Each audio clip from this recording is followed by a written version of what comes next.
அனைவருக்கும் வணக்கம். இது உங்கள் civil stud TNPSC channel. So நம்ம இந்த வீடியோவில் பார்த்தீங்கன்னா ஜாகிரஃபி புவியியலில் முந்தைய ஆண்டு வினாத்தாள் தான் பார்க்க போகிறோம். 2020 to 2023 வரை கேட்ட புவியியலில் கேட்ட முந்தைய ஆண்டு வினாத்தாள் TNPSC group 1, group 2, group 4. So எழுதுறவங்களுக்கு இந்த வீடியோ வந்து ரொம்ப ஹெல்ப்ஃபுல்லாக இருக்கும். ஸோ ஜாகிரஃபி பொறுத்தளவு குரூப் 4ல் ஒரு 5 கொஸ்டின் வந்துடும், குரூப் 2ல் ஒரு 5 கொஸ்டின் வந்துடும், குரூப் 1 பொறுத்தளவு ஒரு 10 to 10 கொஸ்டின்கள் பக்கத்தில் வந்துடும் ஜாகிரஃபி பொறுத்தளவு. ஸோ ஜாகிரஃபி வந்து உங்களுக்கு தமிழ்நாடும் படிக்கணும், இந்தியாவும் படிக்கணும். ஸோ இந்தியா ஜாகிரஃபி பார்த்தீங்கன்னா தனியாகவே நம்மளுக்கு சிலபஸில் வந்துருக்கு. குரூப் 1, குரூப் 2, குரூப் 4ல் புவியியல், இந்தியா புவியியல், ஓகே, ஜாகிரஃபி ஆஃப் இந்தியான்னு சொல்லிட்டு தனியாகவே சிலபஸில் இருக்குது. அதே மாதிரி தமிழ்நாடு ஜாகிரஃபின்னு பார்த்துட்டா, ஸோ யூனிட் 9ல் உங்களுக்கு அந்த தமிழ்நாடு ஜாகிரஃபி குரூப் 4 படிக்கிறவங்களுக்கு தமிழ்நாடு ஜாகிரஃபி ஒரு யூனிட் வந்து நல்லா படித்தாலே போதும். ஸோ அந்த 5 கொஸ்டினில் பார்த்தீங்கன்னா யூனிட் 9லேருந்து எப்படி ஒரு 3 to 4 கொஸ்டின் கேட்டுருவாங்க. அதில் 3 கொஸ்டின் பக்கத்தில் பார்த்தீங்கன்னா ஜாகிரஃபிலேருந்தே வந்துடும், புவியியல் தமிழ்நாடு ஜாகிரஃபிலேருந்தே வந்துடும். ஸோ அதே மிச்சம் பார்த்தீங்கன்னா இந்தியன் ஜாகிரஃபிலேருந்து ஒரு 4 to 5 கொஸ்டின் வந்து வரும் உங்களுக்கு, சரியா? ஸோ அதனால் ஜாகிரஃபி பொறுத்தளவு நீங்கள் விட்டுட்டு போகாதீங்க. ஏன் அப்படின்னா யூனிட் 8, யூனிட் 9, ஸோ அதே மாதிரி polity, so INM, Indian national movement, சரியா, மாடர்ன் இந்தியா. ஸோ இது எல்லாம் படித்தாலே உங்களுக்கு மோஸ்ட்லி எல்லா கொஸ்டினும் எழுதிடலாம். ஸோ தெரியாத பட்சத்தில் நீங்கள் தெரியாத கொஸ்டின், உங்களுக்கு சயின்ஸ் இந்த மாதிரி கஷ்டமானது வந்துன்னா, தெரியாத கொஸ்டின் வந்துச்சுன்னா நீங்கள் ஜாகிரஃபி படித்தாலே போதும். அதுவும் 10th புக்கு ஜாகிரஃபி பொறுத்தளவு 10th புக்கு படித்தாலே உங்களுக்கு வந்து என்னது ஜாகிரஃபி எல்லாமே முடிஞ்சிடும். தமிழ்நாடு ப்ளஸ் இந்தியா, சரி, தமிழ்நாடு ப்ளஸ் இந்தியா, இந்திய ஜாகிரஃபி ப்ளஸ் தமிழ்நாடு ஜாகிரஃபியில் ஒரு 7 யூனிட் இருக்கும். இந்த 7 யூனிட் 10th ஜாகிரஃபி புவியியல் 7 யூனிட் படித்தாலும் எல்லா எக்ஸாமுக்கும் டிஎன்பிஎஸ்சி குரூப் 1, குரூப் 2, குரூப் 4 எல்லா எக்ஸாமுக்குமே உங்களுக்கு வந்து ரொம்ப ஹெல்ப்ஃபுல்லாக இருக்கும். ஸோ அதனால் ஜாகிரஃபி வந்து ரொம்ப ஈஸியான சப்ஜெக்ட். ஸோ அதனால் அதை பார்க்காம விட்டுறாதீங்க. ஸோ நம்ம இந்த வீடியோவில் பார்த்தீங்கன்னா முந்தைய ஆண்டு வினாத்தாள் பார்க்குறது மூலமாக நம்மளுக்கு என்ன ஒரு நன்மைன்னு பார்த்தீங்கன்னா, ஸோ ரிப்பீட்டடாக கொஸ்டின் வந்து வந்துகிட்டே இருக்கும். ஸோ முந்தைய ஆண்டு வினாத்தாள் ஜாகிரஃபி பொறுத்தளவு ரிப்பீட்டடாக வந்துகிட்டே இருக்கும். இந்த ஒரு வீடியோ பார்த்தாலே போதும், உங்களுக்கு ஜாகிரஃபியில் கொஸ்டின் ரிப்பீட்டர் கொஸ்டின் கேட்டால் உங்களுக்கு ஈஸியாக வந்து எழுதிடலாம். ஸோ இந்த வீடியோவில் பார்த்தீங்கன்னா நம்ம 50 கொஸ்டின் பக்கத்தில் பார்க்க போகிறோம். ஜாகிரஃபி புவியியலில் ப்ரீவியஸ் இயர் கொஸ்டின் பார்த்தீங்கன்னா 50 கொஸ்டின் பக்கத்தில் பார்க்க போகிறோம். ஸோ வாங்க வீடியோக்குள்ளே போகலாம். ஸோ ஃபஸ்ட்டு கொஸ்டின் பாருங்கள். தமிழ்நாட்டில் அதிகமாக மேங்க்ரூவ் காடுகள் காணப்படும் மாவட்டம் எதுன்னு கேட்குறாங்க. சரி, largest mangrove forest in Tamil Nadu is located in which டிஸ்ட்ரிக்ட்னு கேட்குறாங்க. ஸோ இது 10th புக்கில் தமிழ்நாடு புவியியல், ஸோ தமிழ்நாடு ஜாகிரஃபின்னு சொல்லிட்டு 2 லெசன் இருக்கும். ஸோ அதில் ஒரு லெசனில் பார்த்தீங்கன்னா இந்த மேங்க்ரூவ் காடுகள் பார்த்தீங்கன்னா ஒரு டேப்லோ காலத்தை கொடுத்துருப்பாங்க, சரியா? மாவட்டம் அதிகமான மாவட்டத்திலேருந்து கம்மியான மாவட்டம் வரைக்கும் கொடுத்துருப்பாங்க. ஸோ அதனால் தமிழ்நாட்டில் அதிக மேங்க்ரூவ் காடுகள் காணப்படும் மாவட்டம் எதுன்னு பார்த்தீங்கன்னா கடலூர் மாவட்டம், சரியா? ஸோ கடலூரில் தான் அதிகமான மேங்க்ரூவ் காடுகள் வந்து காணப்படுது. ஸோ இதுக்கு ஆன்சர் பார்த்தீங்கன்னா கடலூர் மாவட்டம், சரி. கடலூர் மாவட்டத்தில் தான் தமிழ்நாட்டில் அதிக மேங்க்ரூவ் காடுகள் காணப்படும் மாவட்டம் கடலூர் மாவட்டம், சரியா? ஸோ 2வது கொஸ்டின் பாருங்கள். தமிழ்நாட்டில் டேஷ் பயிர் உற்பத்திக்காக அதிக பரப்பளவு நிலம் பயன்படுத்தப்படுகிறது அப்படின்னு கேட்குறாங்க. Largest area of land is used to cultivate which crop in Tamil Nadu. So தமிழ்நாட்டில் எந்த பயிர் உற்பத்திக்கு அதிக பரப்பளவு நிலம் பயன்படுத்தப்படுகிறது அப்படின்னு பார்த்தீங்கன்னா நெல், ஓகே. ஸோ நெல் தான் இதுக்கு வந்து ஆன்சர். ஸோ நெல். ஸோ சுகர் கேன்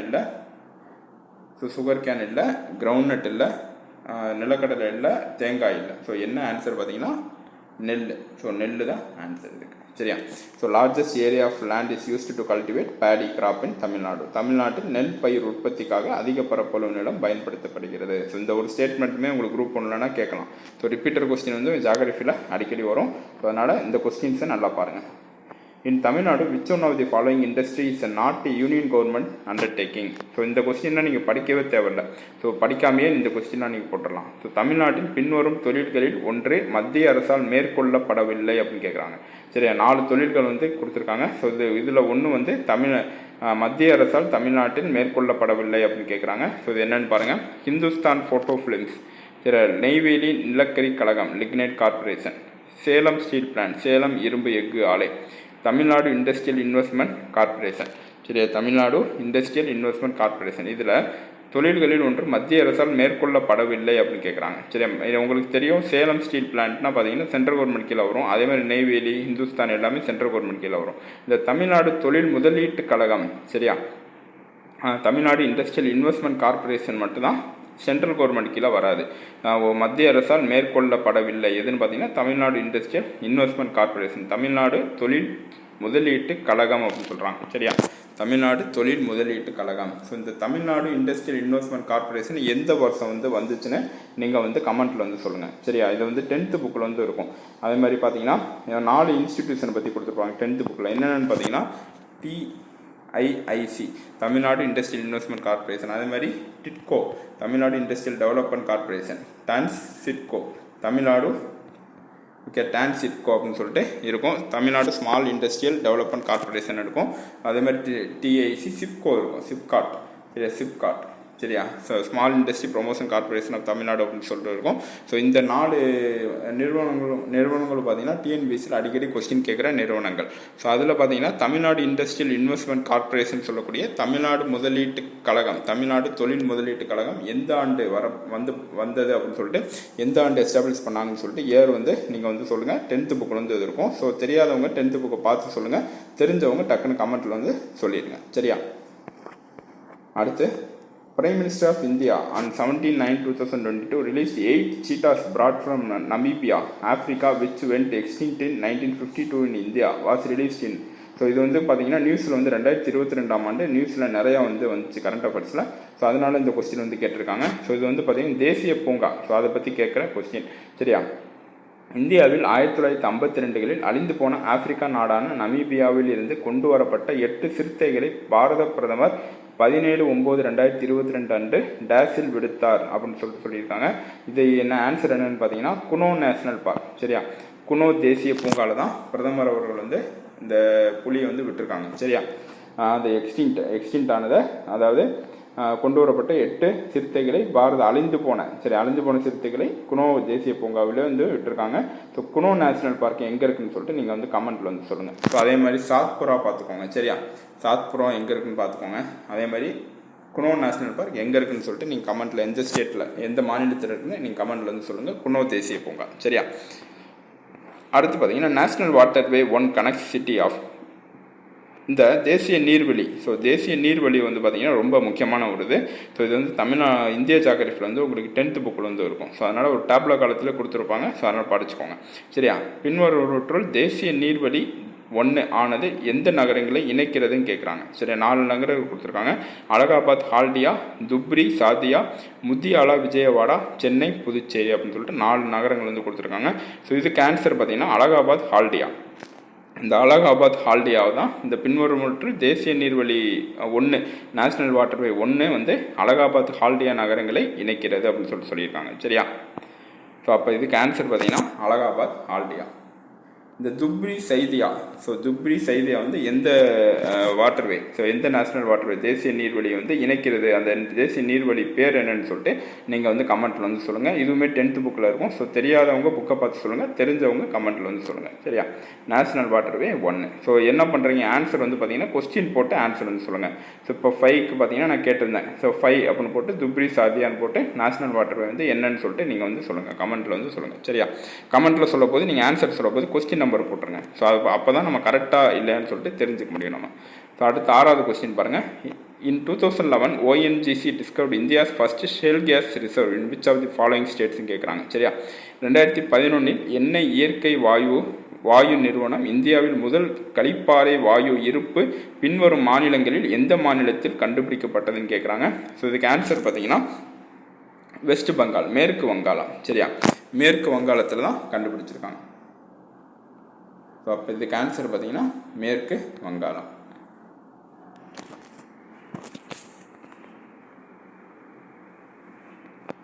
மேற்கு வங்காளம். சரியா, மேற்கு வங்காளத்தில் தான் எண்ணெய் இயற்கை வாயு நிறுவனம் இந்தியாவில் முதல் களிப்பாறை வாயு. ஸோ களிப்பாறை அப்படின்னா ஷேல் கேஸ்ன்னு அர்த்தம். ஸோ அப்போ இருப்பு கண்டுபிடிச்சிருக்காங்க வெஸ்ட் பெங்கால், மேற்கு வங்காளத்தில். சரியா. அடுத்து பார்த்தீங்கன்னா the year in which wild life protection act was enacted in India. இந்தியாவில் வனவிலங்கு பாதுகாப்பு சட்டம் இயற்றப்பட்ட ஆண்டு. இந்த வனவிலங்கு பாதுகாப்பு சட்டம் ரொம்ப முக்கியமானது, TNPSசியில் அடிக்கடி கேட்குற ஒரு சட்டம். ஸோ வனவிலங்கு பாதுகாப்பு சட்டம் இயற்றப்பட்ட ஆண்டு என்னன்னு பார்த்தீங்கன்னா 1972. சரியா, 1972 தான் என்ன பண்ணியிருக்காங்க, இந்தியாவில் வனவிலங்கு பாதுகாப்பு சட்டம் இயற்றப்பட்ட ஆண்டு. இந்த வனவிலங்கு பாதுகாப்பு சட்டம் அடிக்கடி கேட்பாங்க. இந்த இயர் நான் வச்சுக்கோங்க, வருஷத்தை 1972, 1972 வைல்ட் லைஃப் ப்ரொடக்ஷன் ஆக்ட். சரியா. இந்தியாவின் மிகப்பெரிய உப்பு ஏரின்னு கேட்குறாங்க, லார்ஜஸ்ட் சால்ட் வாட்டர் லேக்னு கேட்குறாங்க. ஸோ இதுக்கு ஆன்சர் பார்த்தீங்கன்னா சிலிக்கா லேக். சரியா, சிலிக்கா லேக் தான் இதுக்கு வந்து ஆன்சர். ஸோ சிலிக்கா ஏரி. ஸோ சிலிக்கா ஏரி தான் மிகப்பெரிய உப்பு ஏரி. ஸோ இந்த சிலிக்கா ஏரி வந்து எங்கே இருக்குது, ஸோ எந்த மாநிலத்தில் இருக்குதுன்னு சொல்லிட்டு நீங்கள் வந்து கமெண்ட்டில் வந்து சொல்லுங்கள். ஸோ நீங்கள் எப்படி கமெண்ட் பண்ணுறீங்கன்னா 8 கொஸ்டின் நம்பர் போட்டுக்கோங்க. சிலிக்கா ஏரி, ஸோ சிலிக்கா லேக்குன்னு போட்டுக்கோங்க, எந்த மாநிலம் போட்டுருங்க, அவ்வளோதான். சரியா, சிலிக்கா லேக்கு எந்த மாநிலத்தில் உள்ளதுன்னு சொல்லிட்டு கமெண்ட்டில் வந்து சொல்லுங்கள். ஸோ சிலிக்கா ஏரி தான் இந்தியாவின் மிகப்பெரிய உப்பு ஏரின்னு சொல்லிட்டு சொல்கிறாங்க. சரியா, அடுத்து துங்கபத்ரா திட்டத்திலிருந்து பயனடையும் மாநிலங்கள் எதுன்னு கேட்குறாங்க. துங்கபத்ரா திட்டத்திலிருந்து பயனடையும் மாநிலங்கள் எதுன்னு பார்த்தீங்கன்னா ஆன்சர் வந்து இதுக்கு ஆந்திர பிரதேசம் மற்றும் கர்நாடகா. ஸோ இந்த நீர் ஓகே மல்டி பர்பஸ் இது இருக்கிற டேம். ஸோ அந்த இதுலேருந்து கண்டிப்பாக ஒரு கொஸ்டின் வந்து வந்துடும். ஸோ இதில் 10th புக்கில் பார்த்தீங்கன்னா 10வது புக்கில் இந்த மல்டி பர்பஸ் டேம் வந்து இருக்கும், டேப்ல காலத்தில் கொடுத்துருப்பாங்க. ஸோ அதனால் அந்த திட்டம் வந்து நிறையா திட்டங்கள் கொடுத்துருப்பாங்க, நீர்மின் திட்டங்கள். ஸோ எல்லாமே நிறையா கொடுத்துருப்பாங்க, அதை நல்லா படிச்சுக்கோங்க. ஸோ அதனால் அந்த டேப்ல காலத்துலேருந்து உங்களுக்கு கொஸ்டின் வந்து அடிக்கடி வரும். ஸோ துங்கபத்ரா திட்டத்திலிருந்து பயனடையும் மாநிலங்கள் பார்த்தீங்கன்னா ஆந்திர பிரதேசம் மற்றும் மகாராஷ்டிரா. சரி, 2 மாநிலம் தான் துங்கபத்ரா திட்டத்திலிருந்து பயனடையுது. சரியா, ஸோ இதனால் நான் பார்த்துக்கோம், ஆந்திர பிரதேசம், கர்நாடகா. அடுத்து கீழ்கண்டவற்றுள் தவறான கூற்றினை குறிப்பிடுகன்னு சொல்கிறாங்க. காப்பி உற்பத்தியில் அதன் பரப்பளவில் கர்நாடகா மாநிலத்திற்கு அடுத்து தமிழ்நாடு 2ஆம் இடம் வகிக்கிறது. ஸோ அப்போ நீங்கள் என்ன தெரிஞ்சுக்கணும் அப்படின்னு பார்த்தீங்கன்னா, காப்பி உற்பத்தியில் முதலிடம் வந்து கர்நாடகா, 2ஆம் இடம் வந்து தமிழ்நாடு. சரியா, ஸோ இது வந்து கரெக்ட் உங்களுக்கு. என்னது, இந்த கொஸ்டின், இந்த ஆப்ஷன் வந்து கரெக்டு. காப்பி உற்பத்தியில் அதிக பரப்பளவில் கர்நாடகா மாநிலத்துக்கு அடுத்து தமிழ்நாடு 2ஆம் இடம் வகிக்கிறது. ஸோ அப்போ இது கரெக்டு. அதே மாதிரி பார்த்தீங்கன்னா மேற்கு தொடர்ச்சி மலைகளில் மட்டும் காப்பி பயிரிடப்படுகிறதுன்னு சொல்கிறாங்க. சரியா, மேற்கு தொடர்ச்சியில் மட்டும் இது வந்து தப்பு. அடுத்து தேயிலை பயிரிடும் பரப்பு மற்றும் உற்பத்தியில் இந்தியாவில் அசாம் மாநிலத்துக்கு அடுத்தபடியாக தமிழ்நாடு 2ஆம் இடம் வகிக்கிறது. உங்களுக்கு தெரியும். ஸோ காஃபியில் வந்து பார்த்தீங்கன்னா ஃபஸ்ட்டு கர்நாடகா, செகண்ட் தமிழ்நாடு. அதே மாதிரி டீயில் பார்த்தீங்கன்னா ஃபஸ்ட்டு அசாமு, செகண்ட் வந்து தமிழ்நாடு. அப்போ ரெண்டுலேயுமே தமிழ்நாடு வந்து 2ஆம் இடம் தான். காஃபி உற்பத்தியிலையும் 2ஆம் இடம் தான். டீ தேயிலை உற்பத்தியிலையும் தமிழ்நாடு வந்து 2ஆம் இடம் தான். சரியா, இப்போ மேற்கு தொடர்ச்சி மலைகளில் மட்டும் காப்பி பயிரிடப்படுகிறது வந்து தப்பு. அப்போ இங்கே என்ன கேட்டிருக்காங்க, கீழ்கண்டவற்றுள் தவறான கூட்டினை குறிப்பிடுன்னு கேட்டிருக்காங்க. எது தவறுன்னு கேட்டிருக்காங்க, 2 மட்டும் தான் தவறு. சரியா, அப்போ ஆன்சர் வந்து 2 மட்டும். ஸோ இதுதான் வந்து தவறு. அடுத்து கணவாய்கள். ஸோ இது ஏற்கனவே நம்ம ஷார்ட்ஸ் வந்து போட்டிருக்கோம், சிவில் ஸ்டூட் சேனலில் ஷார்ட்ஸ் வந்து போட்டிருக்கோம். ஸோ அதை பார்க்காதவங்க ஷார்ட்கட்டோட போட்டிருக்கோம். ஸோ அதை பார்க்காதவங்க நல்லா பார்த்துக்கோங்க.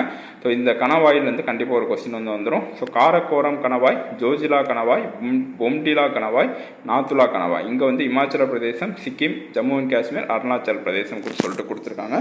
ஸோ இதுக்கு ஆன்சர் பார்த்தீங்கன்னா ஏ. சரியா, ஏ. அப்போ என்ன வரும், ஏக்கு வந்து காரக்கோரம் கணவாய் வந்து ஜம்மு அண்ட் காஷ்மீர். சரி, காரக்கோரம் கணவாய் ஜம்மு அண்ட் காஷ்மீர். சோஜிலா கணவாய் இமாச்சல பிரதேசம், பொம்டிலா கணவாய் அருணாச்சல பிரதேசம், நாதுலா கணவாய் சிக்கிம். சரியா, அப்போ இதுதான் உங்களுக்கு கரெக்டான ஆன்சர். 3142. அடுத்து தென்மேற்கு பருவக்காற்றின் அரபிக் கடல் கிளையினால் இந்தியாவின் மேற்கு கடலோர பகுதிகள் அதிகமாக மழை பெறுகின்றன சொல்லியிருக்காங்க. சரி, சவுத் வெஸ்ட் மான்சூன் சொல்லுவோம், தென்மேற்கு பருவக்காற்று. அதாவது நம்மளுக்கு பருவக்காற்று 2 இருக்குது. ஒன்று தென்மேற்கு பருவக்காற்று, இன்னொன்று வடகிழக்கு பருவக்காற்று. சவுத் வெஸ்ட் மான்சூன், இன்னொன்று நார்த் ஈஸ்ட் மான்சூன். அந்த சவுத் வெஸ்ட் மான்சூனில் அரபிக் கடல் கிளையினால் இந்தியாவின் மேற்கு கடலோர, ஸோ மேற்கு வெஸ்ட்டு, சரியா, மேற்கு கடலோர பகுதிகள் அதிக மழை பெறுகின்றன சொல்கிறாங்க. ஸோ இதுக்கு காரணம் பார்த்தீங்கன்னா இந்த பகுதிகள் மேற்கு தொடர்ச்சி மலைகளில் காற்று வீசும் திசையில் அமைந்துள்ளதால் அது வந்து மேற்கு கடலோர பகுதிகள் அதிக மழை பெறுகின்றன அப்படின்னு சொல்லியிருக்காங்க. ஸோ இதுக்கு ஆன்சர் பார்த்தீங்கன்னா 2மே கரெக்ட். ஏவும் கரெக்டு, கூற்று கரெக்டு, காரணமும் கரெக்டு. ஸோ 6 கூற்று காரணத்தை விளக்குகிறது. ஸோ காரணம் வந்து பார்த்தீங்கன்னா கூற்றை விளக்குகிறது. அப்போ ஆப்ஷன் சி தான் இதுக்கு வந்து ஆன்சர், ஆப்ஷன் சி. அப்போ நீங்கள் இந்த வடகிழக்கு தென்மேற்கு பருவக்காற்றை பற்றி அடிக்கடி கொஸ்டின் வந்து கேட்பாங்க. ஸோ அதனால் இந்த வடகிழக்கு தென்மேற்கு வடகிழக்கு பருவக்காற்றை பற்றி நல்லா வந்து படிச்சுக்கோங்க. ஸோ இதுக்கு ஆன்சர் பார்த்தீங்கன்னா கூற்று சரி, காரணம் சரி, காரணம் கூற்றை விளக்குகின்றது. So okay. ஸோ மோஸ்ட்லி இந்த கூற்று காரணத்தில் பார்த்தீங்கன்னா 2மே கரெக்டாக தான் இருக்கும், 90% கரெக்டாக தான் இருக்கும். ரொம்ப கொஞ்சம் உங்களுக்கு ஈஸியான கொஸ்டின் மாதிரி தெரியுது அப்படின்னா அதை வந்து கொஞ்சம் நல்லா பார்த்துக்கோங்க. கொஞ்சம் ஒன்றுமே தெரியல, அந்த கொஸ்டினை பற்றி ஒன்றுமே தெரியல அப்படின்னா 2மே போட்டு வந்துடுங்க. சரியா, 2மே கரெக்டு, காரணம் வந்து கூற்று கரெக்டுன்னு சொல்லிட்டு போட்டு வந்துடுங்க. மோஸ்ட்லி அது வந்து கரெக்டாக இருக்கும். உங்களுக்கு இது தெரியாத பட்சத்தில் நான் சொல்கிறேன். ஸோ அந்த கொஸ்டினை பற்றி உங்களுக்கு தெரியுது அப்படின்னா அதை வந்து போட்டுக்கோங்க, நீங்கள் கரெக்டான ஆன்சர் போட்டுருங்க. தெரியாத பட்சத்தில் கூற்று காரணம் சரி, காரணம் கூற்றை விளக்குங்க, அந்த ஆப்ஷன் வந்து எங்கே இருக்கும், ஸோ அதை வந்து பார்த்துக்கோங்க. சில எக்ஸாம்பிள் பார்த்தீங்கன்னா அந்த ஏ மற்றும் ஆர் இரண்டும் சரி, காரணம் ஆர் கூற்று ஏஐ விளக்குகிறதுன்னு சொல்கிறாங்கல்ல, ஸோ காரணம் வந்து கூட்டுற விலக்கு. இந்த ஆப்ஷன் வந்து மோஸ்ட்லி சியில் தான் இருக்கும் எல்லா எக்ஸாம்லையும். ஆனால் சில கொஸ்டினில் வந்து பார்த்தீங்கன்னா மாற்றி கொடுத்துருப்பாங்க, ஏல கொடுத்துருப்பாங்க, பியில் கொடுத்துருப்பாங்க. டக்குன்னு நீங்கள் பார்த்து சியில் டக்குன்னு போட்டக்கூடாது. ஏன்னா காரணம் சரி, காரணம் வந்து கூட்டுற விளக்குகிறது இருக்கும், விளக்கம் இல்லை விளக்கவில்லை அப்படின்னு சொல்கிறது இருக்கும். ஸோ அந்த விளக்கவில்லை வந்து சியில் கொடுத்துருப்பாங்க, விளக்குகிறது வந்து டியில் வந்து கொடுத்துருப்பாங்க. டக்குன்னு அந்த விளக்குகிறதுன்னு பார்த்துட்டு நீங்கள் டக்குன்னு சியில் வந்து போட்டுறக்கூடாது. விளக்கவில்லை அப்படின்னு சொல்லிட்டு சியில் வந்து இருக்கும், அது விளக்கம் இல்லைன்னு சொல்லிட்டு டக்குன்னு அந்த சியில் வந்து போட்டக்கூடாது. அந்த ஆப்ஷன் எங்கே இருக்குன்னு சொல்லிட்டு கரெக்டாக போடணும். சரியா, வாசிட்டு நல்லா அந்த ஆப்ஷனை வாசிட்டு போடுங்க. சில டைம் அந்த ஆப்ஷன் வந்து ஏல வந்து இருக்கும், ஸோ சில டைம் பியில் இருக்கும், சில டைம் சியில் இருக்கும், சில டைம் டியில் இருக்கும். ஸோ அதனால் அந்த நல்லா அது ஃபுல் ஆப்ஷனை வாசிட்டு பார்த்துட்டு விளக்குகிறதா விளக்கம் இல்லையா அப்படின்னு சொல்லிட்டு விளக்கவில்லையான்னு சொல்லிட்டு அந்த ஆப்ஷன் நல்லா பார்த்துட்டு வந்து ஆன்சர் சொல்லுங்கள். சரியா, ஆன்சர் வந்து கொடுங்க. அடுத்து பார்த்தீங்கன்னா இதுனா அஸ்பிரன்ஸ். ஓகே, இதுனா எக்ஸாம் எழுதுகிற மாணவர்கள் பண்ணக்கூடிய ஒரு பேசிக் மிஸ்டேக் இது. சரியா, பின்வருவற்றுள் எந்த வனவிலங்கு சரணாலயம் திருநெல்வேலி மாவட்டத்தில் அமைந்துள்ளதுன்னு சொல்லிட்டு கேட்குறாங்க. ஸோ திருநெல்வேலி மாவட்டத்தில் அமைந்துள்ள வனவிலங்கு சரணாலயம் எதுன்னு கேட்குறாங்க. Wild life sanctuary. So Mudumalai வனவிலங்கு சரணாலயம், முண்டந்துறை வனவிலங்கு சரணாலயம், இந்திரா காந்தி வனவிலங்கு சரணாலயம், கோடியக்கரை வனவிலங்கு சரணாலயம். இதுக்கு ஆன்சர் பார்த்தீங்கன்னா முண்டந்துறை வனவிலங்கு சரணாலயம். இந்த முண்டந்துறை வனவிலங்கு சரணாலயம் தான் எங்கே இருந்து அமைஞ்சிருக்குன்னு பார்த்தீங்கன்னா திருநெல்வேலியில் வந்து அமைஞ்சிருக்கு. சரி, அப்போ முதுமலை வனவிலங்கு சரணாலயம் எங்கே இருக்குதுன்னு பார்த்தீங்கன்னா நீலகிரியில் வந்து இருக்குது. சரி, முதுமலை வனவிலங்கு சரணாலயம் நீலகிரியில் இருக்குது. இந்திரா காந்தி வனவிலங்கு சரணாலயம் பார்த்தீங்கன்னா கோயம்புத்தூரில் வந்து இருக்குது. ஸோ இந்த இந்திரா காந்தி வனவிலங்கு சரணாலயத்தை நம்ம வந்து பார்த்திங்கன்னா ஆனைமலை சரணாலயம் சொல்லுவோம். ஆனைமலை. சரி, ஆனைமலை வனவிலங்கு சரணாலயம் சொல்லுவோம். ஸோ இந்த இந்திரா காந்தி வனவிலங்கு சரணாலயத்தை இது வந்து கோயம்புத்தூரில் வந்து இருக்குது. அதேமாதிரி கோடியக்கரை வனவிலங்கு சரணாலயம் இது எங்கே இருக்குது பார்த்தீங்கன்னா நாகப்பட்டினத்தில் வந்து இருக்குது. நாகப்பட்டினம். சரியா, நாகப்பட்டினத்தில் இருக்குது கோடியக்கரை வனவிலங்கு சரணாலயம். அடுத்து 14வது உலக காப்பி உற்பத்தியில் இந்தியா எந்த இடத்தை வகிக்கிறது. ஸோ இந்தியாவில் வந்து காப்பி உற்பத்தியில் முதல் மாநிலம் கர்நாடகான்னு பார்த்ததுக்கு முன்னாடி அதே மாதிரி காப்பி உற்பத்தியில் தமிழ்நாடு வந்து 2ஆம் இடம் பார்த்தோம். ஃபர்ஸ்ட் வந்து கர்நாடகா, 2ஆம் இடம் வந்து தமிழ்நாடு. ஆனால் இந்த கொஸ்டின் என்ன கேட்குறாங்கன்னா உலக அளவில் காப்பி உற்பத்தியில் இந்தியா எத்தனாவது இடத்தை வகிக்கிறதுன்னு சொல்லிட்டு கேட்குறாங்க. ஸோ இதுக்கு ஆன்சர் பார்த்தீங்கன்னா 7ஆவது இடம். சரியா, இதே கொஸ்டின் உங்களுக்கு ரிப்பீட் ஆகிறது ரொம்ப சான்ஸ் இருக்குது. சரியா, 7ஆவது இடம். அப்போ 7ஆவது இடத்தில் உலக காப்பி உற்பத்தியில் இந்தியா 7ஆவது இடத்தை வகிக்கிறது. ஸோ இதை நல்லா நோட் பண்ணிக்கோங்க. அடுத்து தமிழ்நாட்டில் அதிகம் உற்பத்தியாகும் பொருட்கள் என்னென்னு கேட்குறாங்க. தமிழ்நாட்டில் அதிகம் உற்பத்தியாகும் பொருட்கள் என்னென்னு பார்த்தீங்கன்னா வாழை மற்றும் தேங்காய். சரியா, இந்த வாழை மற்றும் தேங்காய் தான் தமிழ்நாட்டில் அதிகம் உற்பத்தியாகும் பொருட்கள்.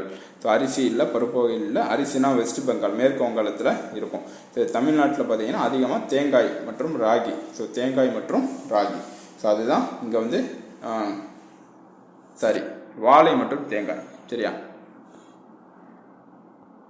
வாழை மற்றும் தேங்காய். ஸோ வாழை மற்றும் தேங்காய், வாழை மரம் இருக்குல்ல, வாழை மற்றும் தேங்காய் தான் தமிழ்நாட்டில் அதிக உற்பத்தியாகும் பொருட்கள். ஸோ இது நல்லா பார்த்துக்கோங்க. அடுத்து 16வது கூற்று காரணம் வந்து கேட்டிருக்காங்க. அந்த கூற்று காரணம் கண்டிப்பாக ஒரு கொஸ்டின் வந்து கேட்டுருவாங்க. சரியா, கோயம்புத்தூர், திருப்பூர் மற்றும் ஈரோடு மண்டலம் தமிழ்நாட்டின் ஜவுளி பள்ளத்தாக்கு என அழைக்கப்படுகிறது அப்படின்னு சொல்லியிருக்காங்க.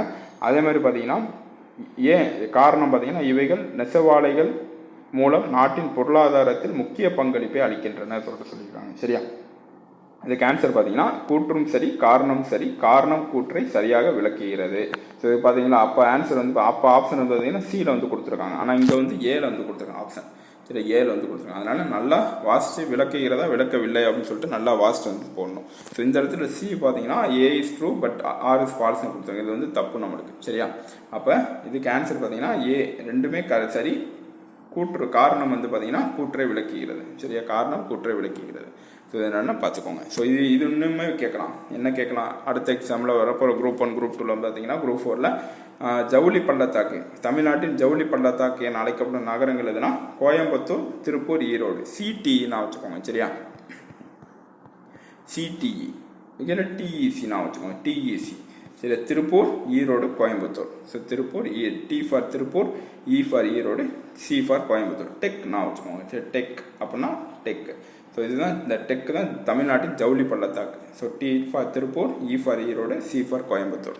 ஸோ இதுதான் தமிழ்நாட்டின் ஜவுளி பள்ளத்தாக்கு. ஸோ இதனால் அடிக்கடி ரிப்பீட்டராக கேட்கலாம் கொஸ்டின். சரியா, அடுத்து இந்தியாவை 6 உயிரின புவியியல் மண்டலங்களாக பிரித்தவர் யாருன்னு கேட்குறாங்க. ஸோ இதெல்லாம் ரொம்ப கஷ்டமான கொஸ்டின். ஸோ இதெல்லாம் குரூப் 1, குரூப் 2, குரூப் 4 லெவலில் இதெல்லாம் கேட்க மாட்டாங்க. ஸோ ஏன் இந்த கொஸ்டின் பார்க்குறோம் அப்படின்னா, இந்த இந்தியா வந்து எத்தனை ஜாகிரபிக்கல் ரீஜனாக இருக்குன்னு சொல்லிட்டு உங்களுக்கு கேட்கலாம். குரூப் 1, குரூப் 2, குரூப் 4ல் உயிரின புவியியல் மண்டலங்கள் எத்தனை, இந்தியாவில் உயிரின புவியியல் மண்டலங்கள் எத்தனை கேட்கலாம். ஸோ மொத்தம் 6. சரியா? இதை வந்து பிரித்தவர் யாருன்னு பார்த்தீங்கன்னா, எதுக்கு தெரிஞ்சுக்கோங்க, இது வந்து ஜென்ரல் நாலேஜ் கொஸ்டின். ஸோ இது எது தெரிஞ்சுக்கோங்க. பிரித்தவர் பார்த்தீங்கன்னா Prater SH. So Prater SH. So இவர் தான் பிரிச்சிருப்பார். இவர் தான் இந்தியாவை 6 உயிரின புவியியல் மண்டலங்களாக பிரித்தவர். சரியா? 6 உயிரின புவியியல் மண்டலங்களாக பிரித்தவர். ஸோ 6 யாருன்னா பிரேட்டர் எஸ்ஹெச். அப்போ இந்தியாவில் உயிரின புவியியல் மண்டலங்கள் 6. நல்லா நோட் பண்ணிக்கோங்க. சரியா? அடுத்து, தீபகற்ப இந்தியாவில் கிழக்கே பாயும் நதிகளில் வளமான பறவை பாத அமைப்பு கொண்ட டெல்டாவை உருவாக்கும் நதி எதுன்னு கேட்குறாங்க. Which easterly river of peninsula India build fertile bird flood delta அப்படின்னு கேட்டாங்க. பேர்ட் ஃபுட் டெல்டா அப்படின்னு கேட்குறாங்க. ஸோ இதுக்கு ஆன்சர் பார்த்தீங்கன்னா ஆப்ஷன் சி, கிருஷ்ணா. சரி, கிருஷ்ணா நதி தான் தீபகற்ப இந்தியாவில் கிழக்கே பாயும் நதிகளில் வளமான பறவை பாத அமைப்பு கொண்ட டெல்டாவை உருவாக்கும் நதி கிருஷ்ணா நதி.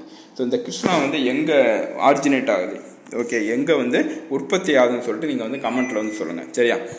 கிருஷ்ணா நதி எங்கே உற்பத்தி ஆகுது. ஸோ 18ன்னு போட்டு கிருஷ்ணா நதி எங்கே உற்பத்தி ஆகுதுன்னு சொல்லிட்டு சொல்லுங்கள். சரியா? ஸோ கமெண்ட்டில் சொல்லுங்கள். ஸோ தெரிஞ்சவங்க சொல்லுங்கள், பார்ப்போம் எத்தனை பேர் கரெக்டாக சொல்கிறாங்கன்னு பார்ப்போம். அடுத்து, which of the following is relict of the world oldest mountain. பின்வரும் மலைத்தொடரில் எது உலகில் பழமையான மலைகளின் பிரதிபலிப்பு அப்படின்னு சொல்கிறாங்க. சரியா? இதனால் 10th புக்கில் ஃபஸ்ட்டு யூனிட்டில் பார்த்தீங்கன்னா ஃபஸ்ட்டு இதில் இருக்கும் ஃபிசிக்கல் ஜியாகிரபி ஆஃப் இந்தியான்னு சொல்லிட்டு ஒரு சாப்டர் இருக்கும் 10th. ஸோ அதில் ஃபஸ்ட்டு பேஜ்லேயே பாக்ஸ்லேயே இருக்கும். சரியா? பின்வரும் மலைத்தொடரில் எது உலகில் பழமையான மலைத்தொடர் பார்த்தீங்கன்னா ஆரவல்லி ரேஞ்ச். ஸோ ஆரவல்லி மலைத்தொடர். ஸோ ஆரவல்லி மலைத்தொடர் தான் இந்தியாவில் பழமையான மலைத்தொடர். இதுக்கு ஆன்சர் பார்த்தீங்கன்னா ஆரவல்லி மலைத்தொடர். சரியா? ஸோ இதனால் அடிக்கடி கேட்குற கொஸ்டின் டிஎன்பிசியில் ரிப்பீட்டராக வந்துகிட்டே இருக்கும், திரும்ப கேட்டே இருப்பாங்க. பின்வரும் மலைத்தொடரில் உலகில் பழமையான மலைகளில் பிரதிபலிப்பு ஆரவல்லி மலைத்தொடர். சரியா? அடுத்து, கீழ்கண்ட மலைகளை அதில் அமைந்துள்ள இடங்களோடு பொறுத்துக. இது வந்து தமிழ்நாடு ஜாகிரபியில், தமிழ்நாடு புவியியலில் வரும். ஸோ இதுவுமே அடிக்கடி கேட்பாங்க. சிங்கிள் ஸ்டேட்மெண்ட்டாக கொடுத்து கூட கேட்கலாம். பச்சை மலை எங்கே இருக்குன்னு கேட்கலாம், மகேந்திரகிரி மலை தனித்தனியாக கேட்கலாம். சரியா? இதுக்கு ஆன்சர் பார்த்தீங்கன்னா சி, 2, 4, 1, 3. சரியா? 2, 4, 1, 3. ஸோ இதுதான். அப்போ விழுப்புரம் பார்த்தீங்கன்னா மகேந்திரகிரி மலை விழுப்புரத்தில் இருக்குது. சரியா? அதே மாதிரி பார்த்தீங்கன்னா மருதுவாள் மலை பெரம்பலூரில் இருக்குது. அதே மாதிரி பச்சைமலை கன்னியாகுமரியில் இருக்குது. செஞ்சிமலை திருநெல்வேலியில் இருக்குது. செஞ்சிமலை திருநெல்வேலி. ஸோ அப்போ இதுதான் ஆன்சர் 2, 4, 1, 3. ஸோ இந்த மலையோட இது அமைந்துள்ள இடங்கள் வந்து நல்லா பார்த்துக்கோங்க. இது திருப்பியுமே உங்களுக்கு கேட்கலாம் கொஸ்டின். சரியா? அடுத்து பொறுத்துக. சாம்பார் ஏரி. ஸோ சாம்பார் ஏரி, புலிக்கட்டு ஏரி, சிலிக்கா ஏரி, வேம்பநாடு ஏரி. இங்கே வந்து ஒடிசா, கேரளா, ராஜஸ்தான், ஆந்திர பிரதேஷ். ஸோ இதுக்கு ஆன்சர் பார்த்தீங்கன்னா பி. ஆன்சர் பார்த்தீங்கன்னா பி, 3, 4, 1, 2. சரியா? சாம்பார் ஏரி பார்த்தீங்கன்னா ராஜஸ்தான். புலிக்கட் ஏரி பார்த்தீங்கன்னா ஆந்திர பிரதேசம், தமிழ்நாடு. சிலிக்கா ஏரி பார்த்தீங்கன்னா ஒடிசா. வேம்பநாடு ஏரி பார்த்தீங்கன்னா கேரளா. சரியா? ஸோ இது அடிக்கடி கொஸ்டின் வந்து கேட்பாங்க, ஏரி எங்கே இருக்குன்னு. ஸோ ஏரி எந்த மாநிலத்தில் இருக்குன்னு. ஸோ ஏரி அமைந்துள்ள மாநிலங்கள் எல்லாமே பார்த்துக்கோங்க. ஸோ சாம்பார் ஏரி ராஜஸ்தான், புலிக்கட் ஏரி ஆந்திர பிரதேசம் மற்றும் தமிழ்நாடு. இந்த புலிக்கட் ஏரி வந்து ஆந்திர பிரதேசம் தமிழ்நாடு பார்டரில் வந்து இருக்குது. சரியா? அதேமாதிரி சிலிக்கா ஏரி ஒடிசா, வேம்பநாடு ஏரி கேரளா. அவ்வளோதான். அடுத்து, ஸோ இதுதான் நம்ம ப்ரீவியஸ் இப்போ முன்னாடி வந்து கொஸ்டின் வந்து பார்த்தோம். இதுக்கு முன்னாடி என்ன பார்த்தோன்னா, இந்தியாவின் உப்பு ஏரி எது, லார்ஜஸ்ட் பெரிய உப்பு ஏரி எதுன்னு பார்த்தோம். எதுனா சிலிக்கா ஏரி. சரி, லார்ஜஸ்ட் சால்ட் வாட்டர் லேக்குன்னு பார்த்தோம். ஸோ சிலிக்கா ஏரி. ஸோ அது வந்து ஒடிசாவில் வந்து இருக்குது. சரியா? அடுத்து 22வது கொஸ்டின் பாருங்கள். Madhya Pradesh, Rajasthan get benefitted by dash project. So சொன்ன அந்த திட்டம் வந்து நிறையா வந்து கேட்பாங்க, கொஸ்டின் வந்து கேட்பாங்க. இந்த திட்டம் வந்து எந்த மாநிலம் வந்து பயனடைகிறதுன்னு சொல்லிட்டு நிறைய கேட்பாங்க. ஸோ அதே மாதிரி இந்த திட்டம் எந்த ஆற்றில் வந்து அமைந்துள்ளதுன்னு கேட்பாங்க. ஸோ அதேமாதிரி பார்த்துக்கோங்க. இது வந்து கடைசி கொஸ்டினுக்கு அடுத்து வந்து உங்களுக்கு அந்த டேப்லெட் கணக்கு கொடுத்துருக்கேன். ஸோ அதை வந்து பார்க்கலாம், நம்ம கடைசியில் வந்து பார்க்கலாம். ஸோ இதுக்கு ஆன்சர் பார்த்தீங்கன்னா மத்திய பிரதேசம், ராஜஸ்தான் கெட் பெனிஃபிட்டட் பை. மத்திய பிரதேசம் மற்றும் ராஜஸ்தான் மாநிலங்கள் எந்த திட்டத்தின் மூலம் பயனடைகின்றன அப்படின்னு பார்த்தா சம்பல்வேலி பள்ளத்தாக்கு. ஸோ சம்பல் பள்ளத்தாக்கு திட்டம், சம்பல்வேலி ப்ராஜெக்ட். ஆப்ஷன் ஏ, சம்பல் பள்ளத்தாக்கு திட்டம். சரியா? ஸோ இதுக்கு முன்னாடி தான் துங்கபத்ரா ப்ராஜெக்ட் வந்து பார்த்தோம் நம்ம. சரி, துங்கபத்ரா ப்ராஜெக்ட் பார்த்தோம். ஸோ அது அடுத்து பார்த்தீங்கன்னா இந்த 4மே பார்த்துக்கோங்க. ஸோ சம்பல் வேலி ப்ராஜெக்ட், துங்கபத்ரா திட்டம், அதேமாதிரி இந்திரா காந்தி கால்வாய் திட்டம், கோசி திட்டம். ஸோ இது எல்லாமே பயனுடைய மாநிலங்கள் வந்து பார்த்துக்கோங்க. இது அடிக்கடி கேட்பாங்க டிஎன்பிஎஸ்சி. அடுத்து, in which state Gir national park is located? Gir தேசிய பூங்கா எந்த மாநிலத்தில் அமைந்துள்ளதுன்னு சொல்கிறாங்க. எந்த மாநிலம் பார்த்தீங்கன்னா குஜராத் மாநிலம். சரியா, குஜராத் மாநிலத்தில் தான் கிர் தேசிய பூங்கா வந்து அமைஞ்சிருக்கு. அடுத்து, which is least popular state of India? இந்தியாவில் மிக குறைந்த மக்கள் தொகை கொண்ட மாநிலம் எதுன்னு கேட்குறாங்க. சரியா, நல்லா பார்த்துக்கோங்க. மக்கள் தொகை மிக குறைந்த உள்ள மாநிலம். ஸோ மிக அதிகம் இல்லை கேட்கல, மிக குறைந்த உள்ள மாநிலம். உள்ள மாநிலம் பார்த்தீங்கன்னா சிக்கிம். சரி, அந்த சிக்கிம் மாநிலம் தான் இந்தியாவில் மிக குறைந்த மக்கள் தொகை கொண்ட மாநிலம். மிக அதிக மக்கள் தொகை கொண்ட மாநிலம் என்னன்னு சொல்லிட்டு நீங்கள் கமெண்ட்டில் வந்து சொல்லுங்கள். ஸோ என்ன சொல்கிறீங்க அப்படின்னா 24 கொஸ்டின் நம்பர் போட்டுக்கோங்க. மிக அதிக லார்ஜஸ்ட் பாப்புலர் ஸ்டேட்னு போட்டு என்ன மாநிலம், மிக அதிக மக்கள் தொகை கொண்ட மாநிலம் எதுன்னு சொல்லிட்டு எனக்கு கமெண்ட்டில் வந்து சொல்லுங்கள். சரியா, எத்தனை பேர் கரெக்டாக சொல்கிறீங்கன்னு பார்ப்போம். அடுத்து 25வது கொஸ்டின் பாருங்கள். எது தவறாக புரிந்துள்ளது? ரயில் மண்டலங்கள் மற்றும் தலைமையிடம். ஸோ இந்த ரயில் மண்டலங்கள் தலைமையிடம் அடிக்கடி டிஎன்பிஎஸ்சியில் வந்து கேட்டுருவாங்க. ஸோ இதுவுமே 10th புக்கில் வந்து இருக்கும். டிரான்ஸ்போர்ட் போக்குவரத்து அப்படின்னு சொல்லிட்டு ஒரு சாப்டர் வந்து இருக்கும். ஸோ அதில் பார்த்தீங்கன்னா இந்த ரயில்வே மண்டலங்கள் இருக்கும். ஸோ இந்த ரயில்வே மண்டலங்களை பற்றி நல்லா பார்த்துக்கோங்க. சரியா, சென்ட்ரல் ரயில்வே, மத்திய ரயில்வே வந்து சென்னைன்னு கொடுத்துருக்காங்க. கிழக்கு ரயில்வே கொல்கத்தா கொடுத்துருக்காங்க. வடக்கு ரயில்வே புதுடெல்லின்னு கொடுத்துருக்காங்க. மேற்கு ரயில்வே மும்பைன்னு கொடுத்துருக்காங்க. ஸோ அப்போ இதுக்கு ஆன்சர் பார்த்தீங்கன்னா எது வந்து தவறாக புரிந்துள்ளது? ஸோ இதுக்கு ஆன்சர் பார்த்தீங்கன்னா central railway Chennai. So Chennai மத்திய ரயில்வே சென்னை வந்து தப்பு. அப்போ மத்திய ரயில்வே வந்து எங்கே இருக்குதுன்னு சொல்லிட்டு நீங்கள் கமெண்ட்டில் வந்து சொல்லுங்கள். ஸோ 25வது கொஸ்டின் போட்டுக்கோங்க. ஸோ மத்திய ரயில்வே தலைமையிடம் ஸோ எங்கே லொக்கேட் ஆகிருக்குன்னு சொல்லிட்டு எனக்கு கமெண்ட்டில் வந்து சொல்லுங்கள். சரி, எத்தனை பேர் கரெக்டாக சொல்கிறாங்க பார்ப்போம். அடுத்து, இந்தியாவின் புவி அதிர்வு மண்டலங்கள் எத்தனை கேட்குறாங்க. ஸோ இந்த மாதிரி எத்தனை அப்படின்னு சொல்கிறேன். இதெல்லாம் குரூப் 1 கொஸ்டின் உங்களுக்கு. சரி, குரூப் 4ல கேட்குறதுக்கு சான்ஸ் இருக்குது. இதே மாதிரி இதுக்கு முன்னாடி என்ன பார்த்தோம், புவி ஜாகிரபிக்கல் ஜோன்ஸ் எத்தனைன்னு பார்த்தோம். சரி, ஜாகிரபிக்கல் ஜோன்ஸ் வந்து 6 இருக்குது. அதே மாதிரி இங்கே பார்த்தீங்கன்னா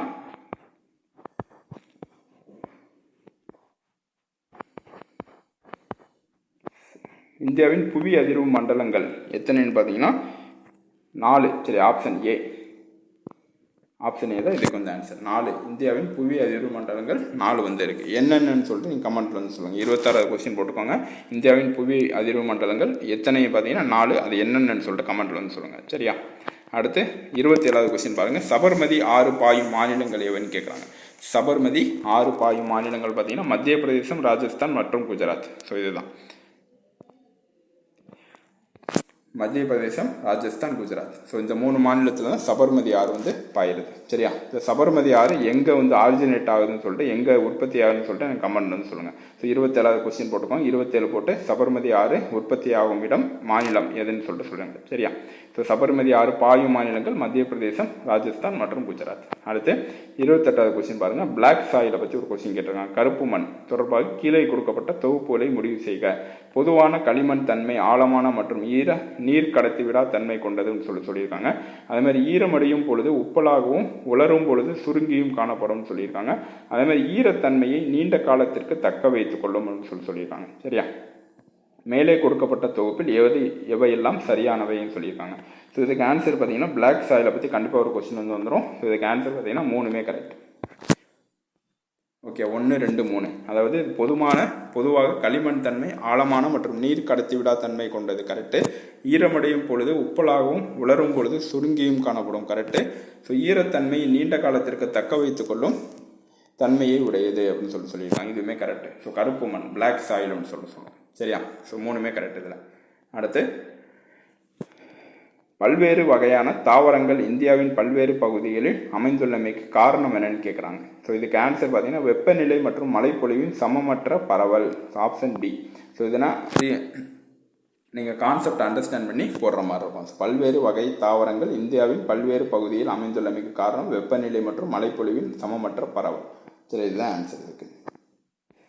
அடுத்து பார்த்தீங்கன்னா சென்னை கொல்கத்தா இடையே தங்க நாற்கர சாலைகளின் தூரம் எவ்வளோன்னு கேட்குறாங்க. ஸோ இதெல்லாம் குரூப் 1 கொஸ்டின். ஸோ குரூப் 1 இந்த மாதிரி ஃபேக்சுவல்லாம் கேட்டிருக்காங்க. சரியா, சென்னை கொல்கத்தா இடையே தங்க நாற்கர சாலையின் தூரம் எவ்வளவு ஸோ அப்படின்னு கேட்டிருக்காங்க. இதுக்கு ஆன்சர் பார்த்தீங்கன்னா ஏ 1684. ஸோ இந்த மாதிரி கொஸ்டின் பார்த்தீங்கன்னா உங்களுக்கு எந்த வேல்யூ வந்து அதிகமாக இருக்கோ அதுதான் கொஸ்டின், அதுதான் ஆன்சர் வந்து இருக்கும் உங்களுக்கு. ஸோ இதில் பார்த்தீங்கன்னா 1453, 1419, 1290 எல்லாமே சிறுசாக இருக்குது. ஸோ இதில் தெரியாத கொஸ்டின் கூட நீங்கள் இந்த மாதிரி யோசிச்சு போடலாம். ஸோ 1684 தான் 4 ஆப்ஷன்லேயே பெருசாக இருக்குது. அப்போ சென்னை கொல்கத்தா இடையேயான தங்க நாட்களை ஏன்னா அந்த பெருசாக இருக்கிறது தான் கேட்பாங்க எக்ஸாமில். ஸோ சிறுசாக இருக்க கேட்க மாட்டாங்க. ஸோ அதனால் சென்னை கொல்கத்தா இடையேயான தங்க நாட்களை சாலையின் தூரம் வந்து 1684 கிலோமீட்டர். சரியா? அடுத்து கீழே கொடுக்கப்பட்டால் வாக்கியத்தை கவனியும் சொல்லியிருக்காங்க. இந்தியாவின் வடமேற்கு பகுதி வடகிழக்கு பருவக்காற்று காலங்களில் மழை பெறுகிறது அப்படின்னு சொல்லியிருக்காங்க. சரியா? அடுத்து இந்தியாவின் மேற்கு இமயமலை பகுதிகளில் சிவப்பு பாண்டா காணப்படுகிறதுன்னு சொல்லியிருக்காங்க. தென்மேற்கு பருவக்காற்று காலத்தில் தமிழ்நாடு அதிக மழை பெறுகின்றதுன்னு சொல்லியிருக்காங்க. ஸோ இதில் மேலே கொடுக்கப்பட்ட வாக்கியத்தில் எவை சரியானவைன்னு சொல்லியிருக்காங்க. ஸோ இதுக்கு ஆன்சர் பார்த்தீங்கன்னா ஆப்ஷன் சி 1 மற்றும் 2. 1 மற்றும் 2. ஸோ 3 வந்து தப்பு. ஸோ தென்மேற்கு பருவக்காற்று காலத்தில் தமிழ்நாடு அதிக மழை பொழிகிறது அப்படின்னு சொல்லியிருக்காங்க. சரியா? நம்மளுக்கு வந்து தெரியும். ஸோ நம்மளுக்கு 2 விதமான பருவக்காற்று இருக்குது. ஒன்று நார்த் ஈஸ்ட் மான்சூன். சரியா? வடகிழக்கு பருவக்காற்று. அடுத்து சவுத் வெஸ்ட் மான்சூன், தென்மேற்கு பருவக்காற்று. ஸோ வடகிழக்கு தென்மேற்கு பருவக்காற்றுன்னு சொல்லிட்டு 2 பருவக்காற்றுகள் வந்து இருக்குது. ஸோ இதில் பார்த்தீங்கன்னா தமிழ்நாடு வந்து அதிக மழை பெறுகிறது வந்து பார்த்தீங்கன்னா நார்த் ஈஸ்ட் மான்சூன், வடகிழக்கு பருவக்காற்று. சரியா? தென்மேற்கு பருவக்காற்றில் தமிழ்நாட்டில் மழை அதிகமாக வராது. ஸோ தமிழ்நாட்டில் அதிக மழை பொழிய காரணம் பார்த்தீங்கன்னா நார்த் ஈஸ்ட் மான்சூன் சொல்லக்கூடிய வடகிழக்கு பருவக்காற்று. ஸோ இதுவுமே பார்த்துக்கோங்க. இதுவுமே அடிக்கடி உங்களுக்கு கொஸ்டின் வந்து கேட்கலாம். ஸோ தமிழ்நாடு வந்து எந்த பருவகாலத்தில் அதிக மழை பொழிகின்றது பார்த்தீங்கன்னா நார்த் ஈஸ்ட் மான்சூன். ஸோ வடகிழக்கு பருவக்காற்றில் தான் தமிழ்நாடு வந்து அதிக மழை வந்து பொழிகிறது. சரியா? அடுத்து பார்த்தீங்கன்னா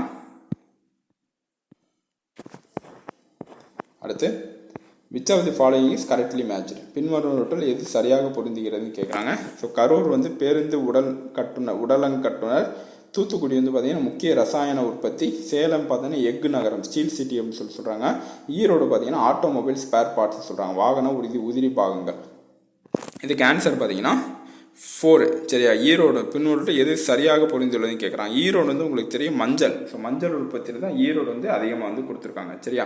ஸோ அப்போ ஈரோடு வந்து வாகன உதிரி பாகங்கள் தப்பு. அப்போ 4 தப்புனா இது போயிடும். சரியா? அப்போ கரூர் வந்து பஸ் குவாலிட்டி பில்டிங், இது கரெக்டு. 1 வந்து கரெக்டு, உங்களுக்கு தெரியும். அதே மாதிரி தூத்துக்குடி முக்கிய ரசாயன உற்பத்தி, இதுவுமே கரெக்டு தான். ஸோ சேலம் வந்து எஃகு நகரம், ஸ்டீல் சிட்டி அப்படின்னு சொல்லியிருக்காங்க. சரி, இதுவுமே கரெக்டு தான். அப்போ 1, 2, 3 3மே கரெக்டு, 4 மட்டும் தப்பு. சரியா? ஈரோடு வந்து மஞ்சள். ஸோ ஈரோடு வந்து மஞ்சளுக்கு வந்து ஃபேமஸ். ஸோ ஆட்டோமொபைல்ஸ் வாகன உதிரி பாகங்களுக்கு வந்து ஃபேமஸ் இல்லை, மஞ்சள். ஈரோடு வந்து மஞ்சளுக்கு ஃபேமஸ். சரி, மஞ்சள் உற்பத்தி. இப்போ 1, 2, 3 கரெக்டு, 4 வந்து தப்பு. ஆப்ஷன் வந்து டி தான் அதுக்கு வந்து answer.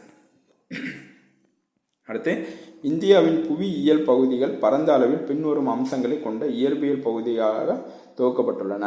So geographical regions of India broadly follow the physical features which are group in following regions கேட்காங்க. ஸோ இதில் பார்த்தீங்கன்னா ஃபிசிக்கல் ஜாகிரபி ஆஃப் இந்தியான்னு சொல்லிட்டு 10th ஒரு டாபிக் வந்துருக்கும். ஸோ அதில் அப்படியே இருக்கும். ஸோ இதில் பார்த்தீங்கன்னா ஃபிசிக்கல் ஜாகிரபி ஆஃப் இந்தியாவில் பார்த்தீங்கன்னா 3ஆக பிரிப்போம் நம்ம. ஒன்று ஹிமாலயா ரீஜியன், இன்னொன்று இண்டோ கங்காட்டிக் ரீஜன், இன்னொன்று பெனின்சுலா ரீஜன். இந்த வெஸ்டர்ன் காட்ஸ்ன்றது இதில் வராது. சரி, மேற்கு தொடர்ச்சி மலைன்றது இதில் வராது. இந்தியாவின் புவியியல் பகுதிகள் அந்த இதில் வந்து வராது. ஸோ வெஸ்டர்ன் காட்ஸ் வந்து வராது. ஸோ ஆன்சர் பார்த்தீங்கன்னா 1, 2, 3. சரி, 1, 2, 3 ஆப்ஷன் ஏ தான் இதுக்கு வந்து correct. So 1, 2, 3 option C. Sorry, option C. Option C தான் இதுக்கு வந்து கரெக்ட். சரியா? ஸோ இமாலயா பகுதிகள், சிந்து கங்கை சமவெளி பகுதிகள், தீபகற்ப பகுதிகள். Option C. அடுத்து கீழே கொடுக்கப்பட்டவற்றில் இந்தியாவில் அதிக மக்கள் தொகை அடர்த்தி கொண்ட மாநிலம் எதுன்னு கேட்குறாங்க. சரியா?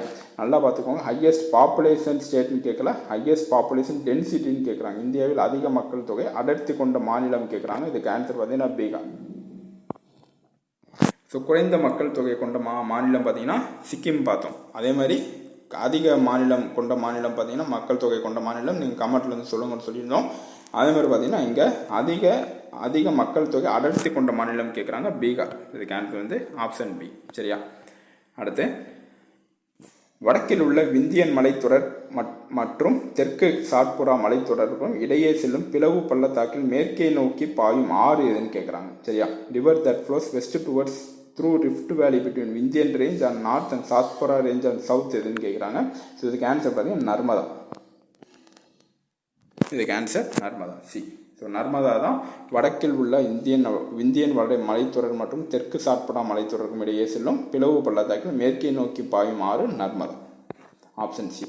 அடுத்தது கடல் மட்டத்திலிருந்து ஆனைமுடியின் உயரம் எதுன்னு கேட்குறாங்க. சரி, கடல் மட்டத்திலிருந்து ஆனைமுடியின் உயரம் எதுன்னு கேட்குறாங்க. இதுக்கு ஆன்சர் பார்த்தீங்கன்னா 2695 2695 மீட்டர் தான் இதுக்கு வந்து ஆன்சர். 2695. சரியா? அடுத்து most popular state of India எதுன்னு கேட்குறாங்க. ஸோ அதிக மக்கள் தொகை கொண்ட மாநிலம் எதுன்னு பார்த்தீங்கன்னா உத்தரப்பிரதேசம். உத்தரப்பிரதேசம். சரியா?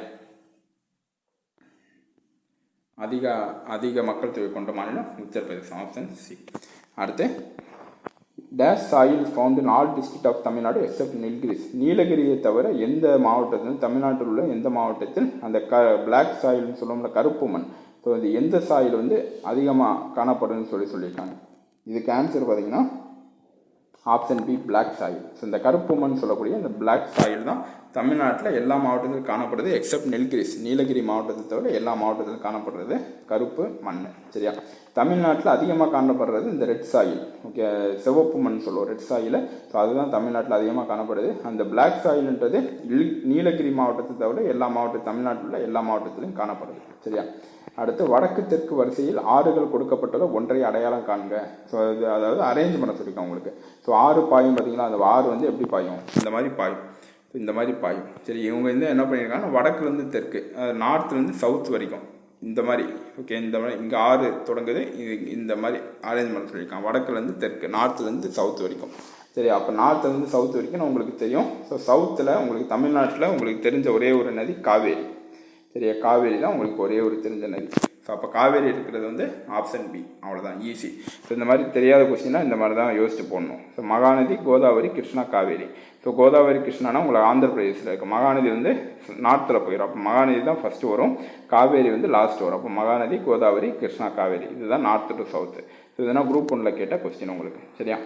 அடுத்து கீழ்கண்டவற்றுள் எந்த ஆறுகள் கர்நாடக மாநிலத்தில் உற்பத்தி ஆகின்றன கேட்குறாங்க. ஸோ கர்நாடக மாநிலத்தில் உற்பத்தி ஆகின்ற ஆறு எதுன்னு கேட்குறாங்க. பவானி, பாலாறு, பெண்ணையாறு, காவேரி. ஸோ உங்களுக்கு தெரியும் காவேரி கண்டிப்பாக வரும். இதில் காவேரி வந்து கண்டிப்பாக வரும். இப்போ 4 வந்து கண்டிப்பாக வரும். இங்கேயும் 4 இருக்குது, இங்கேயும் 4 இருக்குது, இங்கேயும் 4 இருக்குது. அப்போ ஏ வந்து வராது. சரி, ஏ வந்து வராது. ஸோ இந்த மாதிரி தான் நீங்கள் ஆப்ஷன் வந்து எலிமினேட் பண்ணணும். அப்போ கண்டிப்பாக காவேரி வந்து வரும். அப்போ 1 2 3 ஏ வந்து வராது. 1 4 2 1, இல்லை 2 3 4 3 4 1. ஸோ இந்த மாதிரி வரலாம். ஸோ இதுக்கு ஆன்சர் பார்த்தீங்கன்னா டி, ஆப்ஷன் 2 3 4. ஸோ பவானி மட்டும் வராது. ஸோ பவானி மட்டும் கர்நாடகா மாநிலத்தில் உற்பத்தி ஆகவில்லை. அப்போ நீங்கள் என்ன பண்ணுங்கள், கமெண்ட்டில் வந்து நீங்கள் ரெஃபர் பண்ணுங்கள், கூகுள் ரெஃபர் பண்ணி பவானி வந்து எந்த மாநிலத்தில் வந்து உற்பத்தி ஆகுதுன்னு சொல்லிட்டு கமெண்ட்டில் வந்து சொல்லுங்கள். சரியா? பவானி உற்பத்தி ஆகிற மாநிலம் இது. ஸோ உங்களுக்கு ஆன்சர் பார்த்தீங்கன்னா இப்போ 40. ஸோ கொஸ்டின் நம்பர் 40 கமெண்ட்டில் போட்டுக்கோங்க. ஸோ 40 போட்டு பவானி உற்பத்தி ஆகும் மாநிலம் எதுன்னு சொல்லிட்டு நீங்கள் வந்து சொல்லுங்கள். தெரியாதவங்க கூகுள் ரெஃபர் பண்ணி சொல்லுங்கள், தெரிஞ்சவங்க கமெண்ட்டில் உடனே கமெண்ட் பண்ணுங்கள். சரியா? அடுத்து 41 இந்தியாவின் சுற்றுலாத்தலங்களை அதன் மாநிலங்களோடு பொறுத்துக்க. ஸோ இதனால் 7th புக்கில் வந்து இருக்குது. இந்த சுற்றுலாத்தலம் பொறுத்தளவு கண்டிப்பாக ஒரு கொஸ்டின் வந்து கேட்டுருவாங்க. ஸோ இதுக்கு ஆன்சர் பார்த்தீங்கன்னா ஹம்பி, ஹார்ஸ்லே குன்றுகள், ஒகேனக்கல், ஹரித்வார். ஸோ இங்கே பார்த்தீங்கன்னா ஆந்திர பிரதேசம், உத்தரகாண்ட், கர்நாடகம், தமிழ்நாடு சொல்லியிருக்காங்க. இதில் வந்து உங்களுக்கு தெரிஞ்சுலேருந்து போங்க. ஹம்பி வந்து கர்நாடகா உங்களுக்கு தெரியும், ஹம்பி கர்நாடகா. டக்குன்னு ஏ வந்து 3. அப்போ ஆப்ஷன் ஏ. ஓகே, ஒரே ஒரு ஆப்ஷன் தான் இருக்குது. அப்போ அது 3 1 4 2. ஹம்பி வந்து கர்நாடகா, ஹர்ஸ்லே குன்றுகள் வந்து பார்த்திங்கன்னா ஆந்திர பிரதேசம், ஒகேனக்கல் பார்த்திங்கன்னா தமிழ்நாடு, ஒகேனக்கல் தமிழ்நாடு, ஹரித்வார் பார்த்திங்கன்னா உத்தராகண்ட். சரி, அவ்வளோதான். ஸோ இந்த மாதிரி 7th புக்கில் இது இருக்கும். ஸோ நம்மளும் வீடியோ வந்து போட்டிருக்கோம், சிவில் ஸ்டூட் டிஎன்பிசி சேனலில் வீடியோ போட்டிருக்கோம். ஸோ அதுவுமே பாருங்கள். சரியா? அடுத்து 42 ஸோ களி, கால்வாய், குழி கால்வாய், அணை. ஸோ இதுக்கு வந்து பொருத்தம் வந்து சொல்லியிருக்காங்க. ஸோ இதுக்கு வந்து பார்த்திங்கன்னா ஆன்சர் வந்து ஏ. சரி, ஏ. ஸோ நம்ம வந்து பொருத்தலாம். இப்போ ஆப்ஷன் வந்து ஏ. என்ன கொடுத்துருக்காங்க, களி பார்த்தீங்கன்னா களினா குறுகிய அளவிற்கு ஆன நீர் போக்குவரத்து, குறுகிய அளவிற்கான நீர் போக்குவரத்து. கால்வாய் அப்படின்னா ஒரு நீர் வழியை மாற்றத்தோடு இணைக்க பயன்படுவது கால்வாய். குழிக்கால்வாய் அப்படின்னா ஆற்றை பாசனத்திற்காக பயன்படுத்த. அணை அப்படின்னா பெரிய ஆற்றை கடக்க, ஆற்றை பாசனத்துக்காக பயன்படுத்த வந்து அணை. குழிக்கால்வாய் பார்த்தீங்கன்னா பெரிய ஆற்றை கடக்க வந்து குழிக்கால்வாய். சரி, ஆப்ஷன் வந்து ஏ. 4 3 2 1. அடுத்து மக்கள் தொகை செறிவு என்றால் என்ன. ஸோ பாப்புலேஷன் டென்சிட்டி அப்படின்னா என்னென்னு கேட்குறாங்க. ஸோ இதுக்கு ஆன்சர் பார்த்தீங்கன்னா 1 சதுர கிலோமீட்டரில் வசிக்கும் மக்களின் எண்ணிக்கை. ஸோ பார்த்தீங்களா, ஒரே கொஸ்டின் தான் திருப்பி திருப்பி கேட்குறாங்க. முன்னாடி வந்து மக்கள் செறிவு அதிகம், மக்கள் தொகை டென்சிட்டி அதிகம் கொண்ட மாநிலம் எதுன்னு கேட்டாங்க. அங்கே இங்கே பார்த்தீங்கன்னா மக்கள் தொகை அடர்த்தி அதிகம் கொண்ட மாநிலம். இங்கே வந்து மக்கள் தொகை செறிவு என்னன்னு கேட்குறாங்க. பாப்புலேஷன் டென்சிட்டி அப்படின்னா ஒரு சதுர கிலோமீட்டரில் வசிக்கும் மக்களின் எண்ணிக்கை. ஒரு சதுர கிலோமீட்டரில் எத்தனை மக்கள் வசிக்கிறாங்களோ அதுதான் மக்கள் தொகை செறிவுன்னு சொல்கிறாங்க. சரியா? அடுத்து ஆசியாவின் டெட்ராய்ட் என்று சென்னை ஏன் அழைக்கப்படுதுன்னு கேட்குறாங்க. சரியா? சென்னையை வந்து நம்ம ஏன் ஆசியாவின் டெட்ராய்ட் அப்படின்னு அழைக்கிறோம் அப்படின்னு கேட்குறாங்க. ஸோ ஏன் அப்படின்னா மோட்டார் வாகன தொழில் இருப்பதனால். சரியா? மோட்டார் வாகன தொழில் இருப்பதனால் நம்ம வந்து சென்னையை ஆசியாவின் டெட்ராய்ட் அப்படின்னு சொல்கிறோம். ஸோ இதுவுமே உங்களுக்கு கேட்கலாம். ஆசியாவின் டெட்ராய்ட் என்று அழைக்கப்படும் நகரம் வந்து சென்னை. அவ்வளோதான். ஆசியாவின் டெட்ராய்ட் என்று அழைக்கப்படும் சென்னை ஏன் அழைக்கிறோம் பார்த்தீங்கன்னா மோட்டார் வாகன தொழில் இருப்பதனால் ஆசியாவின் டெட்ராய்ட் என சென்னையை நாம் அழைக்கிறோம். சரியா? அடுத்து இந்தியாவில் சத்தீஸ்கர் மற்றும் அதன் பஸ்தர் பகுதி டேஸ் உள்ள முக்கிய புலங்கள் ஆகும் அப்படின்னு கேட்குறாங்க. Chhattisgarh and Bastar region are all major days fields of India. So இதுக்கு ஆன்சர் பார்த்தீங்கன்னா ஏ, அயன் ஓர், இரும்புத்தாது. சரி, இரும்புத்தாது வந்து சத்தீஸ்கர் பஸ்தார் ரீஜனில் என்ன இருக்குது? சத்தீஸ்கர் மற்றும் அதன் பஸ்தார் பகுதியில் இரும்புத்தாது உள்ள முக்கிய புலங்கள். So iron ore. So iron ore வந்து அதிகமாக காணப்படுது சத்தீஸ்கர் மற்றும் பஸ்தார் ரீஜனில். சரியா? அடுத்து நர்மதா, இந்தியாவில் பிளவு பள்ளத்தாக்கான நர்மதா நதி டேஸ் உருவாக்கும். நர்மதா ரிஃப்ட் வேலி ரிவர்ஸ் இன் இந்தியா ஃபார்ம்ஸ் டேஸ்ன்னு கேட்குறாங்க. ஸோ இது ஏற்கனவே நம்ம வந்து பார்த்தோம். நர்மதா ஒரு ரிஃப்ட் வேலி வந்து அந்த விந்தியா இதுக்கும் நடுவில் வந்து சாத்புராவுக்கும் நடுவில் பாயிறது எந்த ஆறுன்னு பார்த்தோம்? நர்மதா ஆறுன்னு பார்த்தோம். இங்கே என்ன கேட்குறாங்கன்னா இந்தியாவில் பிளவு பள்ளத்தாக்கான நர்மதா நதி எதை உருவாக்கும் அப்படின்னு கேட்குறாங்க. ஸோ இது எதை உருவாக்கும் அப்படின்னா நீர்வீழ்ச்சி உருவாக்கும். இதுக்கு ஆன்சர் பார்த்தீங்கன்னா வாட்டர் ஃபால்ஸ். சரி, ஆப்ஷன் சி, நீர்வீழ்ச்சியை உருவாக்கும். நர்மதா ரிஃப்ட் வேலி, இந்தியாவில் பிளவு பள்ளத்தாக்கான நர்மதா நதி நீர்வீழ்ச்சியை உருவாக்கும். சரியா? அடுத்து இந்தியாவின் நீளமான எல்லை கொண்ட நாடு எதுன்னு கேட்குறேன். லாங்கஸ்ட் பார்டர் ஆஃப் இந்தியா எதுன்னு பார்த்தீங்கன்னா பங்களாதேஷ். பங்களாதேஷ். ஓகே, பங்களாதேஷ் தான் இந்தியாவின் நீளமான எல்லை கொண்ட நாடு. ஸோ இந்தியாவின் குறுகிய எல்லை கொண்ட நாடு எதுன்னு சொல்லிட்டு நீங்கள் கமெண்ட்டில் வந்து சொல்லுங்கள். சரியா? இந்தியாவின் குறுகிய எல்லை கொண்ட நாடு. ஸோ 47 போட்டுக்கோங்க கமெண்ட்டில். போட்டுட்டு இந்தியாவின் குறுகிய எல்லை கொண்ட நாடு எதுன்னு சொல்லிட்டு கமெண்ட்டில் வந்து சொல்லுங்கள் நீங்கள். சரியா? அடுத்து ஸோ இந்த மாதிரி ஒரு கொஸ்டின் கண்டிப்பாக குரூப் 4 லெவலையும் இப்போ வந்து கேட்குறாங்க. ஸோ அதனால் இந்த கொஸ்டின் வந்து பார்க்குறோம். நம்ம வடமேற்கு இந்தியாவின் ரெகுர் பகுதியில் பருத்தி சாகுபடி ஆதிக்கம் செலுத்துகிறது. நர்மதா, தாபி, பூர்ணா, சபர்மதி ஆற்று பள்ளத்தாக்குகள் பருத்தி சாகுபடியின் மைய பகுதிகள் ஆகும். இது பெரும்பாலும் ஏதேனும் ஒரு உணவு பயிருக்கு இணையாக சாகுபடியில் முன்னுரிமை பெறுகிறது. அவை முறையே ஜோபர், பஜ்ரா மற்றும் எண்ணெய் வித்துகள். பின்வருவனவற்றில் எது சிறப்பாக குறிப்பிடப்பட்டிருக்குன்னு கேட்டாங்க.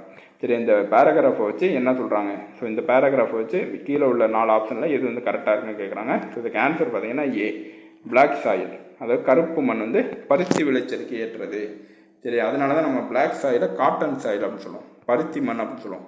கருப்பு மண்ணை நம்ம பருத்தி மண் சொல்லுவோம், காட்டன் சாயில். ஏன் அப்படின்னா இந்த பருத்தி பிளாக் சாயில் கருப்பு மண்ணில் பருத்தி விளைச்சல் வந்து நல்லாயிருக்கும். ஸோ அதனால தான் நம்ம பருத்தி மண் பிளாக் சாயிலை காட்டன் சாயில் அப்படின்னு சொல்லுவோம். சரியா?